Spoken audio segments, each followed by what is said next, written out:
浴缸维修预留。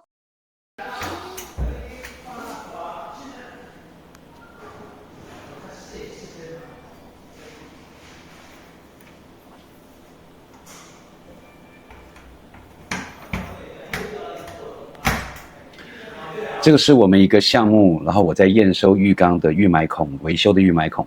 它的开启角度还有开启的顺畅度。